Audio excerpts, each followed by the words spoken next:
The cabin of the military-chartered flight was unusually quiet, the kind of silence that only existed when authority filled the air. Rows of uniformed personnel sat upright, backs straight, eyes forward. Their medals caught the overhead lights, small flashes of gold and silver marking years of service, sacrifice, and obedience.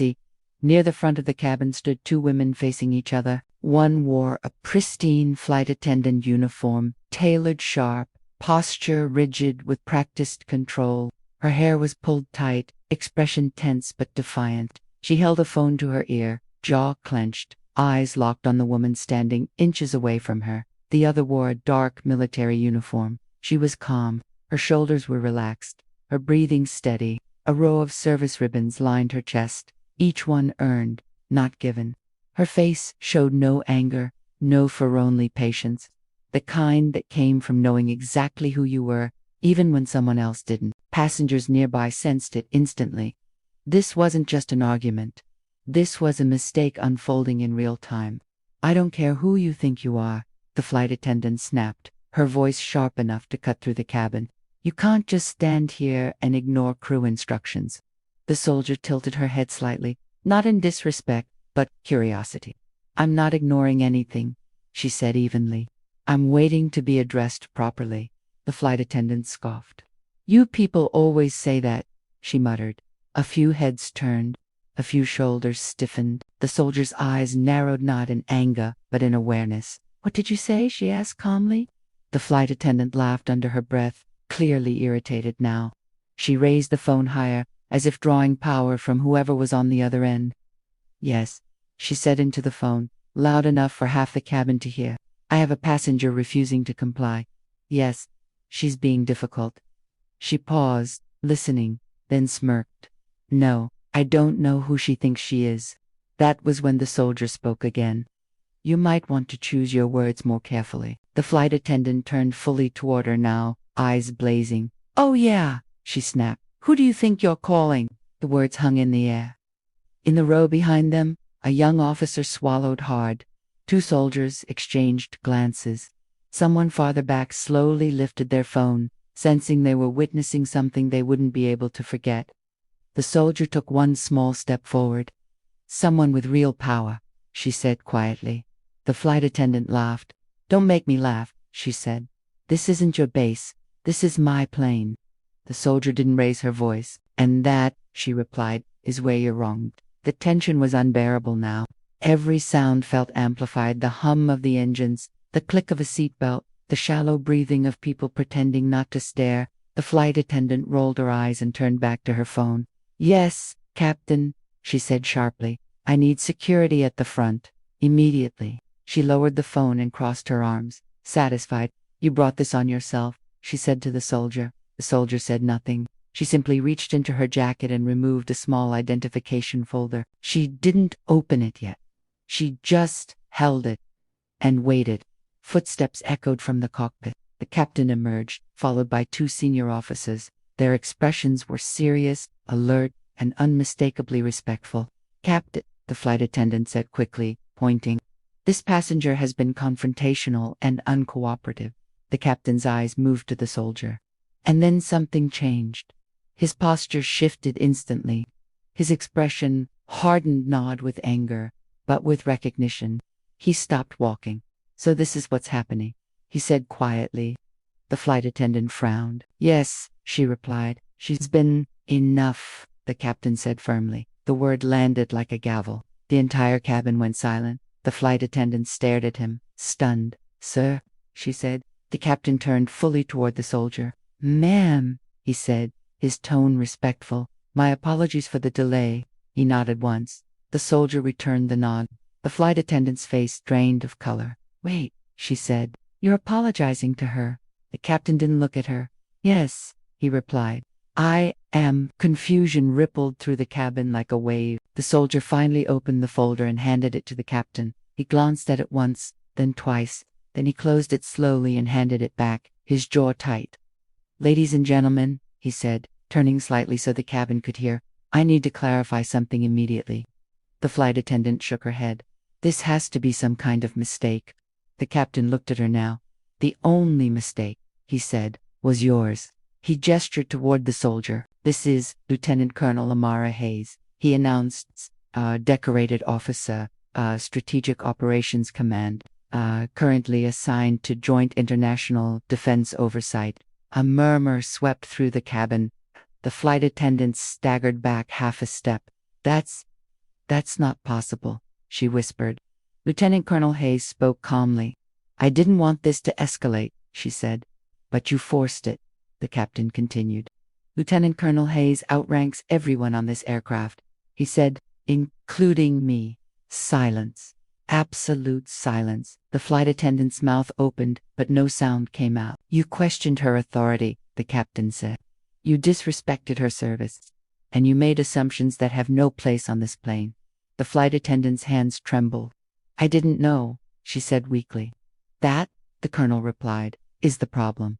The captain turned to the officers beside him. "Escort her from duty," he said. "What?" the flight attendant gasped. "Immediately?" he repeated. Passengers watched in stunned disbelief as the woman who had stood so confidently minutes earlier was now frozen, powerless, exposed. As she was led away, Lieutenant Colonel Hayes finally spoke to the cabin. "Rank doesn't always look the way people expect," she said calmly. "Neither does leadership." No one moved. No one spoke. The rest of the flight passed in silence, but it was a different kind now. Heavy, reflective, permanent. When the plane landed, the colonel stood and adjusted her jacket. Soldiers nearby straightened instinctively as she passed. A young servicewoman near the aisle whispered, "Thank you." The colonel paused.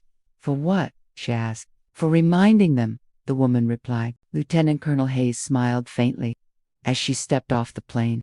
The image of that confrontation lingered behind her. Another reminder that power wasn't loud and respect wasn't optional.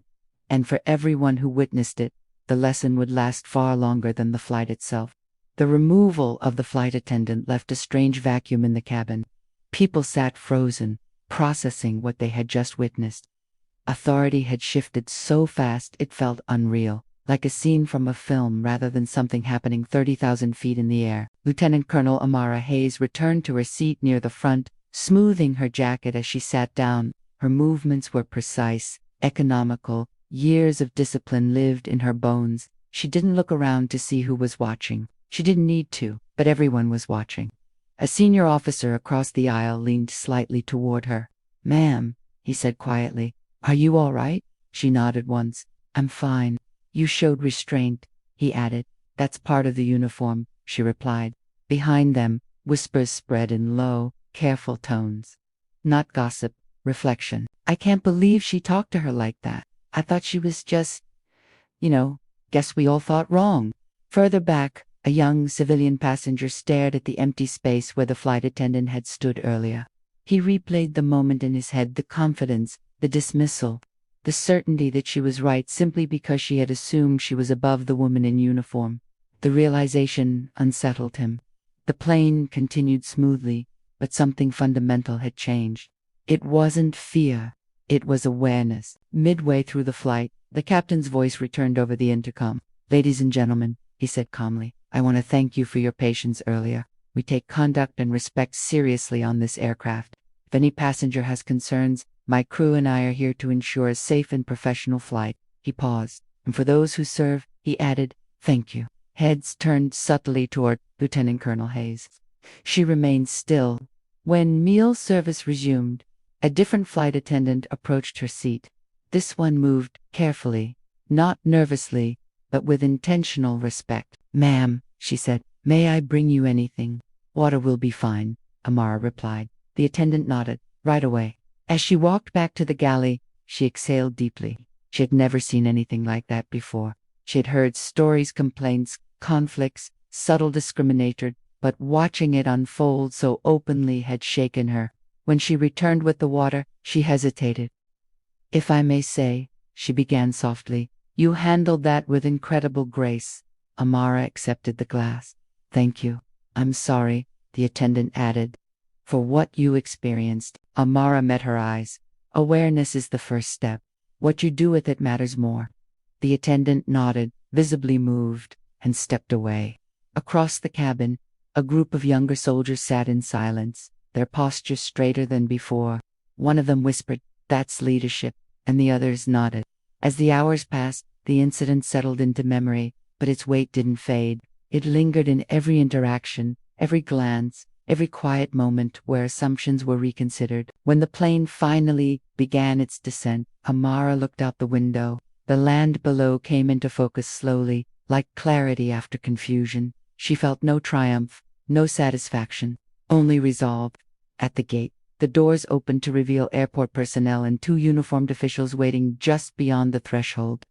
They spoke quietly with the captain, then glanced toward Amara as she stood. The movement was subtle, but it rippled through the cabin. Conversations stopped, people watched. As she stepped into the aisle, several soldiers rose instinctively, offering crisp nods of respect. Civilians moved aside without being asked. At the door, one of the officials spoke, Lieutenant Colonel Hayes. He said, "We've been informed of the situation."